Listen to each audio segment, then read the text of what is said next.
வணக்கம் நண்பர்களே. நான் தமிழர்கள். நான் கடந்த 35 ஆண்டுகளாக மரபு வழி மருத்துவ முறைகள்ல இருக்கேன்.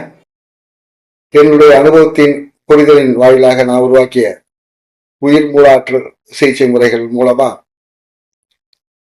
தேவையுள்ளவங்க உலகத்தில் எந்த மூலையில் இருந்தாலும் வினாடிக்கும் குறைவான நேரத்தில் அவங்களுக்கு அவங்களுடைய உடல் மன துன்பங்களை நீக்கி மன இறுக்கங்களை நீக்கி முழுமையான சுகத்தை கொடுக்க முடியும். உங்களை நான் பார்த்திருக்க வேண்டிய அவசியம் கிடையாது. உங்களை பற்றி மற்றவர்கள் மூலமா தெரிஞ்சு கூட உங்களுக்கு நேரடியாக சிகிச்சை கொடுக்க முடியும். நீங்க எந்த வகையான மருந்துகள் எடுத்தாலும் சரி, என்ன உடல்நலம் பெற்றிருந்தாலும் சரி, மொழி தெரியலைனாலும் சரி, உங்களுடைய உடல் துன்பங்களை நீக்கி உங்களுக்குள்ள இருக்க ஆற்றலை என்னால் தூண்ட முடியும். இதை பற்றிய விவரங்கள் மேலும் தெரிந்து கொள்வதற்கு அந்த வெப்சைட் மூலமா என்னை தொடர்பு கொள்ளுங்க. தேவையான விவரங்கள் தருகிறேன். நன்றி. தமிழவேல்.